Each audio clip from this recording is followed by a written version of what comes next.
स्वागत है आपका सीखो के official show my fantasy team में, जहां पर हम डेली बनाना सीखते हैं एक फैंटेसी क्रिकेट टीम। और आज के इस मैच में या इस वीडियो के अंदर हम बनाना सीखेंगे वो फैंटेसी क्रिकेट टीम जो कि होगी आईपीएल 2024 के मैच नंबर 55 की। और मैच होगा मुंबई इंडियंस और सनराइजर्स हैदराबाद के बीच में। मैदान होगा मुंबई का ही अपना होम ग्राउंड यानी कि वानखेड़े स्टेडियम मुंबई, जहाँ की पिच रिपोर्ट वो बहुत इंपॉर्टेंट है। जहां पर समुद्र के किनारे का ये जो मैदान है वहां पर सेकेंड इनिंग में काफी इंपैक्ट होता है उसका, और वो जो इंपैक्ट होता है बैटिंग में या बॉलिंग में उसको किस तरह से हम समझेंगे आगे पिच रिपोर्ट में, उसको आगे मैं जो प्रोसेस फॉलो करूंगा उसको बताऊंगा। लेकिन इस टीम बनाने को जो सीखने और सिखाने का प्रोसेस है उसके अंदर जो सबसे पहला स्टेप होता है वो स्टेप ऐसा होता है कि हम उन प्लेयर्स को अपनी टीम में लेकर के आए जो कि यूटिलिटी वाइज काफी हाई इंपॉर्टेंस के साथ आते हैं अपनी टीमों के लिए, बैटिंग ऑर्डर में सबसे ऊपर बैटिंग करते हैं, उसमें रन भी बना रहे हैं, अच्छे फॉर्म में हो, और बॉलर्स जो होंगे वो बॉलिंग करते हैं पूरे 4 ओवर की, जो कि टी20 के फॉर्मेट में 4 ओवर का मैक्सिमम ओवर्स मिलते हैं किसी बॉलर को, तो विकेट निकालने के पास चांसेस उनके पास सबसे ज्यादा हो। और इवन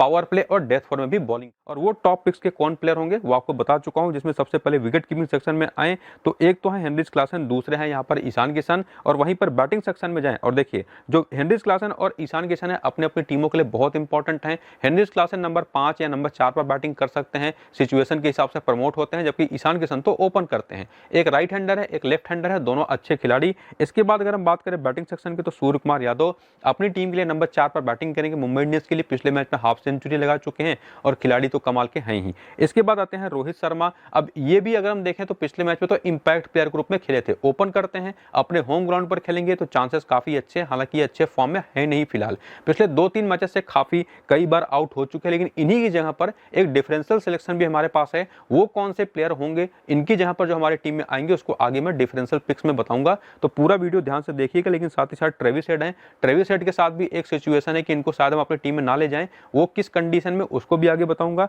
बाकी यहाँ पर तिलक वर्मा है, अभिषेक शर्मा है, ये सारे ऑप्शन भी हैं टॉप पिक्स में जो आते हैं, लेकिन इनको फिलहाल अभी हम टीम में लेके नहीं जाएंगे। उसका रीजन है जो आगे आपको मैं बताऊं या अभी बता दूं बेसिकली, तो अभिषेक शर्मा का रिकॉर्ड मुंबई के खिलाफ अच्छा है नहीं, ना तो इस ग्राउंड पर, और सामने बॉलिंग भी तगड़ी है, फॉर्म में भी उतने अच्छे नहीं है। और तिलक वर्मा अगर हम रोहित शर्मा को अपनी टीम में लेके जा रहे हैं तो इनकी जरूरत हमको पड़ेगी नहीं, क्योंकि अगर हम देखें तो टॉप के 3-4 खिलाड़ी हमारे टीम में आ जाते हैं तो उतनी बैटिंग बचेगी भी नहीं कि इनको तिलक वर्मा को हम यूटिलाइज कर पाए। और ऑलराउंडर में यहाँ पर हम लेके जाएंगे हार्दिक पांड्या को, जो पूरे 3 से 4 ओवर की बॉलिंग कर रहे हैं, नंबर 5 पर बैटिंग कर रहे हैं, बेहतर बॉलिंग फॉर्म में तो है कम से कम।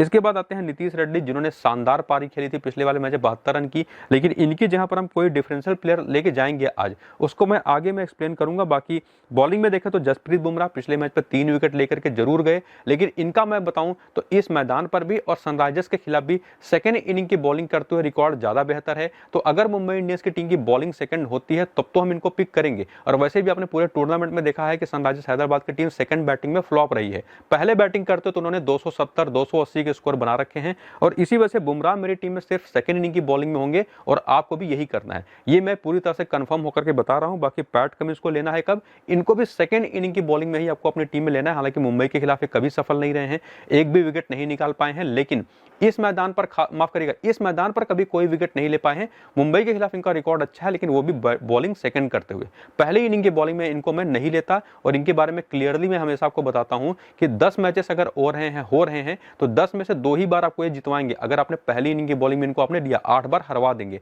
लेकिन सेकंड इनिंग की बॉलिंग में ले लिया पैट कमिंस को 10 में से 8 बार जितवा देंगे। ये पूरी तरह से एक फैक्ट है, स्टैट्स यही चीज कहते हैं। विराट कोहली भी सिर्फ सेकंड इनिंग की बॉलिंग के लिए इंपॉर्टेंट है, इनको तो मैंने पिछले मैच अभी पहली इनिंग की बॉलिंग में केकेआर के खिलाफ मैच में नहीं लिया था।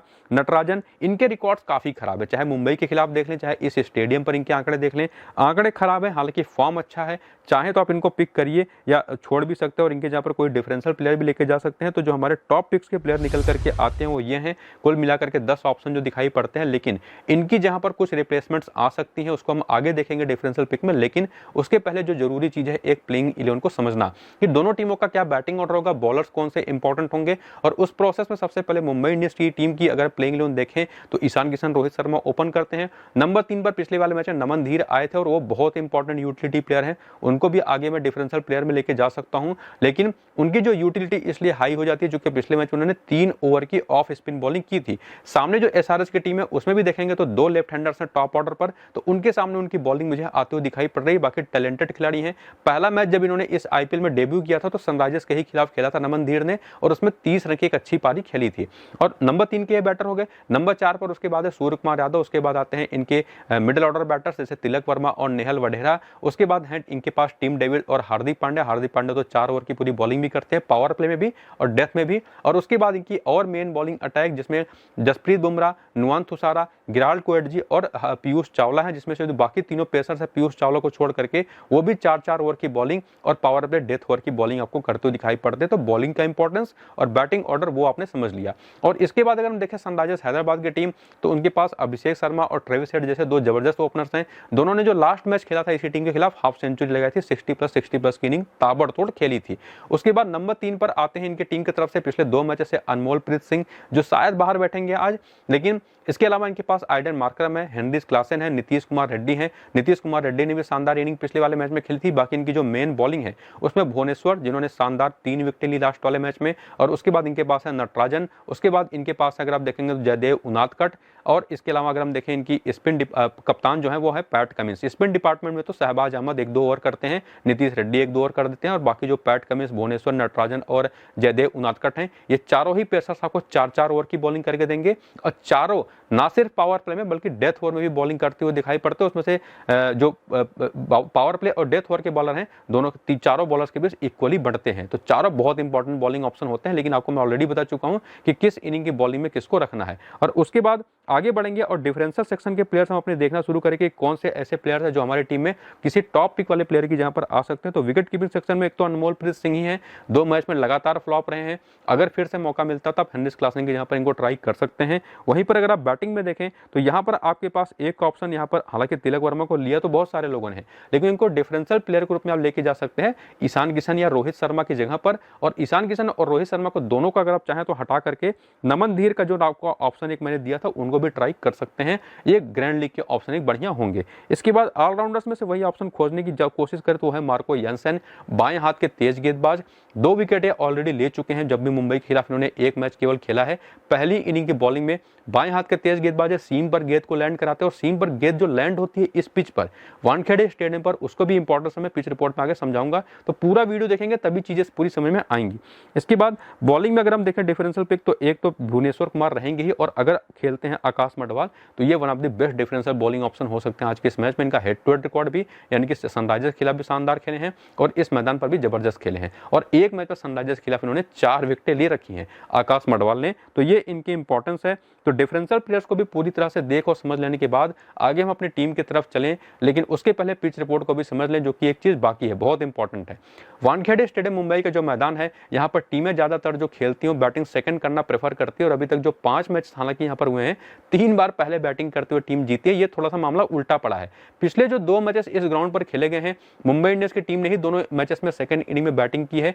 दोनों मैचेस ये टीम हारी अपनी खराब बैटिंग के बावजूद, जबकि ओस गिरी हुई होती है, उसके बावजूद ये टीम हारती है, बैटिंग अच्छी नहीं कर पाती। और जो ओस का एक फैक्टर मैं आपको बता रहा था, एक तो समुद्र के किनारे ये विकेट है, मैदान है, और उसका जो असर होता है, हवा में नमी, शाम को जब टेम्परेचर ड्रॉप करता है तो साइंस भी यही कहता है कि ड्यू गिरती है मैदान पर, ओस गिरती है, और जब ओस मैदान पर आ जाती है तो वहां पर स्पिनर्स के लिए तो बॉलिंग बिल्कुल मुश्किल हो जाती है।